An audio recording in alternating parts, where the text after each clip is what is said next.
بسم اللہ الرحمن الرحیم۔ حضرت مولانا طارق مسعود صاحب کے انٹرویو کی پورے ملک نہیں بلکہ پوری دنیا میں گونج ہے۔ ارشاد بھٹی صاحب نے بہت تند و تیز اور تلخ سوالات کیے اور مولانا طارق مسعود صاحب جو سب سے پہلی بات کہ باڈی لینگویج اتنی شاندار کہ سامنے والے کے روب کا تو شائبہ بھی نہیں تھا، اور پھر سوالات لے کر خوبصورت انداز میں اس کے سوال بھاری تھا، جواب ہلکے پھلکے انداز میں دیے لیکن خوبصورت، مدلل اور علمی تھے۔ اللہ تعالیٰ مولانا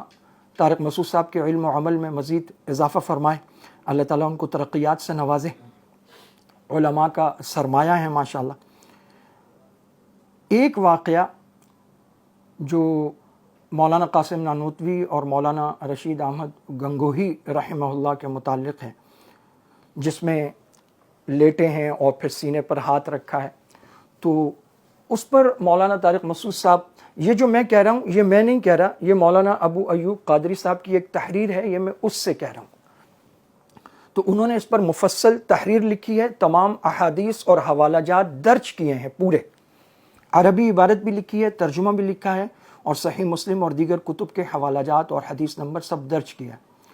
وہ فرماتے ہیں کہ صحابہ کرام رضوان اللہ علیہم اجمعین میں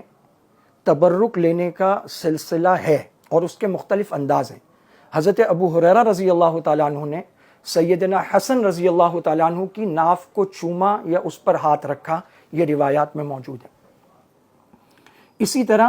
حضرت ابو بکر رضی اللہ تعالیٰ عنہ آپ صلی اللہ علیہ وسلم سے یوں چمٹ گئے۔ اسی طرح حضرت جابر بن عبداللہ رضی اللہ عنہما، امام باقر رحمہ اللہ جو آل رسول میں سے ہیں، ان کے سینے پر ہاتھ رکھا اور اس سے تبرک لیا۔ اور اسی طرح جو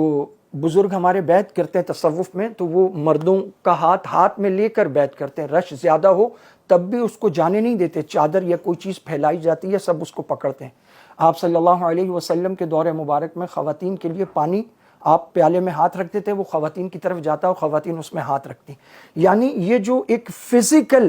کنیکشن ہے یہ مسلم ہے، ثابت شدہ ہے۔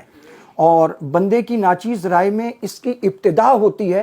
جب حضرت جبرائیل علیہ الصلاۃ والسلام غار حرا میں تشریف لائے اور کہا اقرا، تو آپ نے فرمایا ما انا بقارئ، تو اٹھا کر سینے سے لگایا اور بھینچا،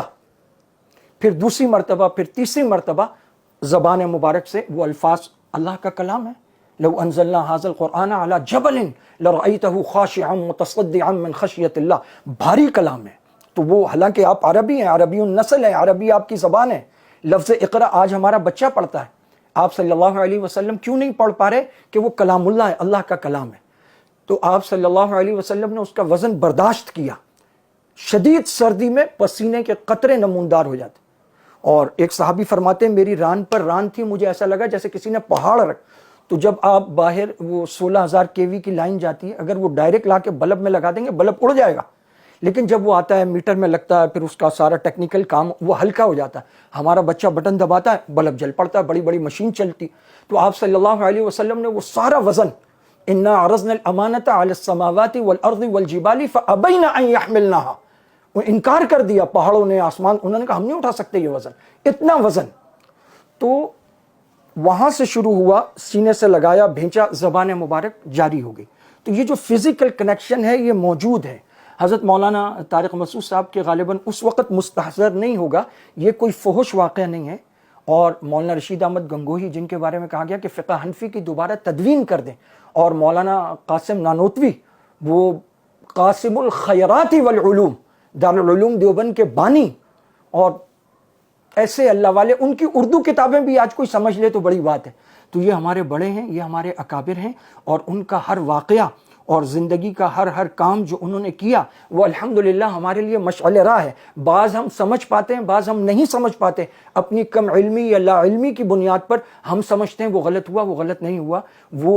وہ والی سنت ہے جس میں صحابہ کے ہاں یہ متداول ہے اور فزیکل کنیکشن لیا جاتا ہے۔ اس کے علاوہ بھی واقعات ہیں ہمارے بزرگوں میں کہ مرید کو لیا، سینے سے لگایا، بھینچا، تو فرمایا جب باہر نکلے تو کپڑوں کے علاوہ کوئی فرق معلوم نہیں ہو رہا۔ یہ اور بات ہے کہ تھوڑی دیر بعد مرید کا انتقال ہو گیا، کیونکہ وہ ظرف ابھی اتنا بنا نہیں تھا کہ وہ پوری روحانیت اس میں سما سکتی۔ تو